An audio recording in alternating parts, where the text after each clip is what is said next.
வணக்கம். செல்வகுமாரின் மதியம் 2 மணி வானிலை ஆய்வறிக்கை. அதிகாரப்பூர்வ வானிலை அறிக்கைக்கு இந்திய வானிலை ஆராய்ச்சித்துறை அறிக்கையை பார்க்கவும். 2026 மே 23 சனிக்கிழமை மதிய ஆய்வறிக்கை. வானிலை அமைப்பு: வங்கக்கடலின் தென்கிழக்கு மற்றும் மத்திய பகுதி, அதாவது மத்திய வங்கக்கடல் மற்றும் தென்கிழக்கு வங்கக்கடலில் ஒரு காற்று சுழற்சி, ஆந்திர பிரதேசத்தின் வடக்கு பகுதி மற்றும் ஒடிசா கரையோரத்தில் வளிமண்டல சுழற்சி. இதில் வடக்கு ஆந்திரா மற்றும் ஒடிசா கரையோரம் நீடித்து கொண்டிருக்கூடிய காற்று சுழற்சி வலிமை பெற்று கொண்டிருக்கிறது. இந்த ஒடிசா வடக்காந்திர பிரதேச காற்று சுழற்சியை நோக்கி வட இந்திய நிலப்பகுதியிலிருந்து தமிழ்நாட்டின் வடகடலோர மற்றும் ஆந்திர எல்லையோர மாவட்டங்கள் வழியாக வெப்பக்காற்று பயணிக்கிறது.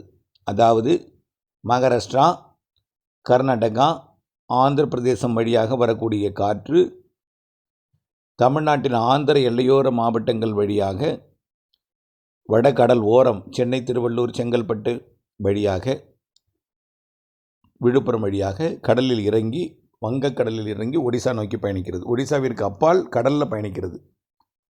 இப்படி, அதாவது ஒரு சுழற்சி இருந்தால் இந்த காற்று இப்படி ஈர்க்கப்படுகிறது என்று புரிந்து கொள்ளுங்கள். இது வெப்ப நீராவி. வெப்பத்தால் லேசாகி மேலெழுந்த பிறகு வெப்பமடைந்த காற்று தமிழ்நாட்டுக்கு வருது. மேலடுக்கில் வெப்பமடைந்த நீராவியும் வருது. அடுத்தபடியாக அரபிக்கடலிலிருந்து கர்நாடகா வழியாகவும் கேரளா வழியாகவும் தமிழ்நாட்டின் கர்நாடக எல்லையோர மாவட்டங்கள் மற்றும் கேரள எல்லையோர மாவட்டங்கள், பாலக்காட்டு, கணவாய் உள்ளிட்ட பகுதிகள் வழியாகவும், மைசூர் உள்ளிட்ட பகுதிகள் வழியாகவும், வட உள் மாவட்டங்கள், மத்திய உள் மாவட்டங்கள், தென் மாவட்ட மேற்கு தொடர்ச்சி மலை வழியாகவும் மேற்கு காற்று வருகிறது. மேற்கு காற்று என்பது நிலநடுக்கோட்டு இந்திய பெருங்கடல் மற்றும் தெற்கு இந்திய பெருங்கடலிலிருந்து வரக்கூடிய மேற்கு காற்று அரபிக்கடல் வழியாக வந்து கேரளா வழியாக ஏறி தமிழ்நாட்டின் வழியாக பயணிக்கிறது. இது நீராவி சுமந்து வரக்கூடிய காற்று. நல்லா புரிஞ்சுங்க. நிலக்காற்றும் நீராவி சுமந்து வரக்கூடிய காற்று தான். தமிழ்நாட்டின் வழியாக உள்ளே நுழைவதும் நீராவி சுமந்து, கேரளா வழியாக நுழைவதும் நீராவி சுமந்து வரக்கூடிய காற்று தான். ஆனால் எல்லா நீராவி சுமந்து வரக்கூடிய காற்றும் வெப்பமடைந்து மேலெழுந்து விடுகிறது நீராவி. இதை வளிமண்டலத்தில் குளிர்வித்து ஆங்காங்கே இடிமழை பொழிவை ஏற்படுத்தும். பெரும்பாலும் மேற்கு தொடர்ச்சி மலை, கர்நாடக எல்லையோரம் இருக்கக்கூடிய கிழக்கு தொடர்ச்சி மலைப்பகுதிகள், ஆந்திர எல்லையோரம் இருக்கக்கூடிய கிழக்கு தொடர்ச்சி மலைப்பகுதிகள் மழை ஆங்காங்கே தொடங்கும். பிறகு வட உள் மாவட்டம் கல்வராயன் மலைப்பகுதி, அந்த ஜவ்வாது மலைப்பகுதி, ஏலகிரி மலைப்பகுதி, இங்கெல்லாம் கொல்லிமலை, இங்கெல்லாம் ஆங்காங்கே மழைப்பொழிவு ஏற்படுத்தும். இன்றைக்கு ஆந்திர எல்லையோர மற்றும் வட உள் மாவட்ட பகுதிகளில் ஒரு சில இடங்களில் மழைப்பொழிவு ஏற்படுத்தி, நேற்றைக்கு எப்படி ஆந்திர மாநிலத்திலிருந்து திருவள்ளூர் மாவட்டம் வழியாக சென்னைக்குள் இடிமின்னலுடன் வந்த மழை திருவள்ளூர் மாவட்டத்தோட கும்மிடிப்பூண்டி உள்ளிட்ட பகுதிகளுக்கு மழைப்பொழிவை கொடுத்து, சென்னைக்குள்ளே வறண்ட காற்றை கொடுத்து, மீனம்பாக்கத்திலாம் 10க்கும் மேற்பட்ட விமானங்கள் திருப்பி விடும் அளவிற்கு காற்றோட வேகம் இருந்தது சென்னை மாநகருக்குள்ளே இன்றைக்கு அதிகாலை. ஆக இந்த அமைப்பு தான் இப்போவும் தொடருது.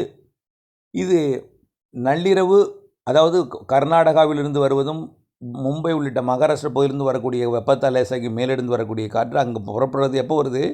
அதிகாலை நேரத்தில் தான் வடகடலோரம் வரும். நள்ளிரவு நேரத்தில் ஆந்திர எல்லையோர மாவட்டங்களில் வரும்.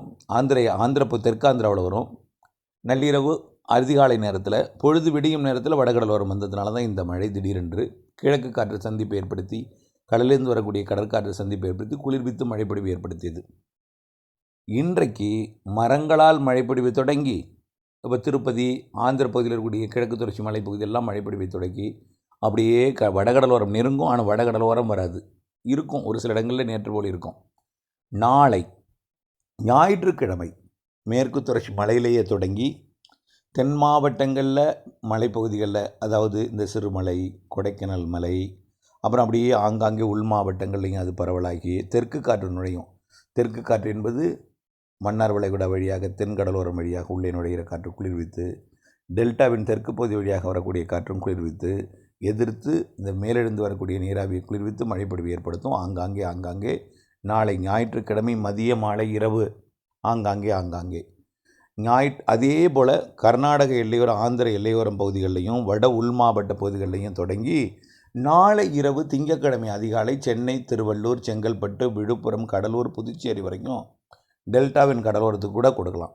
நாளைய மறுதினம் ஞாயிற்றுக்கிழமை அதிகாலை, நாளை மாலை இரவு அனைத்து உள் மாவட்டங்கள், வட உள் மாவட்டங்கள், கர்நாடக எல்லையோர மாவட்டங்கள்லாம் மழை தொடங்கும். வெயிலுக்கு பின் மழைப்பொழிவு தொடங்கும். இதான் புரியுதுங்களா? வெப்பத்தால் லேசாகி மேலெழுந்து பிறகு கிழக்கு காற்றும், தெற்கு காற்றும், தென்கிழக்கு காற்றும் கடலோரம் வந்து உள்ளே நுழையும் பொழுது எதிர்த்து குளிர்வித்து மழைப்பொழிவு ஏற்படுத்தும். ஞாயிற்றுக்கிழமையோட திங்கக்கிழமை இன்னும் கூடுதல் பரப்பில் மழை இருக்கும். ஞாயிற்றுக்கிழமை, திங்கக்கிழமை பெரும்பாலான உள்பகுதிகளில் மழை இருக்கும். வட உள் மாவட்ட பகுதிகளுக்கு இருக்கும். பாலக்காட்டு கணவாயிலையும் இருக்கும். ஆனால் பாலக்காட்டு கணவாயோட நுழைவாயிலில் கொஞ்சம் நேரம் காற்று இருக்கும். அதுக்கப்புறம் மழை வரும்.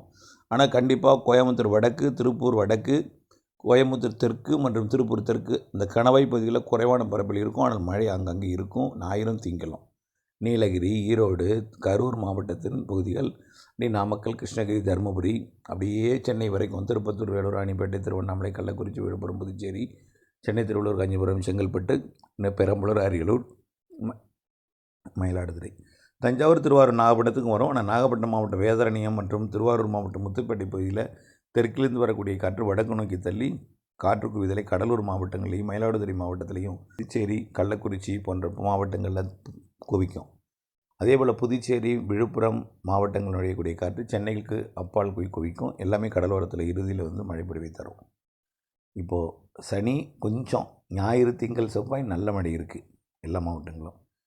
நம்ம 2 நாள் தான் வெயில் இருக்கும். ப்ளஸ் கவலைப்படாதீங்கன்னு சொன்னோம். 3 நாளாக பேசுபொருளாக இருந்துச்சு. வெயில், அனல் வெயில், அனல் வெயில்னு 3 நாளாக பேசுபொருளாக இருந்துச்சு. நினைவுபடுத்தி பார்க்கணும் நம்ம சொன்னதை. வெயில் ரொம்ப நாளைக்கு இருக்காது, ஒரு 3 நாளைக்கு அதிகமாக இருக்கும், பேசுபொருளாகும். கோடை விடுமுறை நீட்டிக்கப்படுமாலாம் பேசுவாங்க, பிறகு தணிந்துருன்னு சொன்னோம். இப்போ தணிந்துருச்சு. இன்றைக்கி காலையில் 12 மணி வரைக்கும் மேகமூட்டமாக இருந்துச்சு. டெல்டா மாவட்டம் கூட மேகமூட்டமாக இருந்துச்சு. இப்போ கொஞ்சம் நேரம் வெயில் அதிகமாக இருந்தாலும் அந்த வெயில் ஒரு 3:30-4 மணி வரைக்கும் தான். அதுக்கப்புறம் குளிர்ந்து விடும், கிழக்கு காற்று விடும், குளிர்ந்துடும். இதே நாளைக்கு மழை கொஞ்சம் இருக்குது, நாளை மறுநாள் இருக்குது. அப்போது இரவில் பெய்யக்கூடிய மழை பகல் வெப்பத்தை குறைக்கும். அதுக்கப்புறம் புதன், வியாழன், அதாவது இன்னும் 25 திங்கள், 26 செவ்வாய், இந்த 3 நாளும் இந்த மழை. அப்புறம் கொஞ்சம் ஆங்காங்கே மழை இருக்கும். தென்மேற்கு பருவமழை தொடங்கும். தென்மேற்கு பருவமழை தொடக்கத்தின் பொழுது வங்கக்கடலோட வடக்கு பகுதியில் வலுவான நிகழ்வு இருக்கும் என்பதனால அரபிக்கடல் காற்று சுழற்சியை கலைத்து கொண்டு வந்துடும்.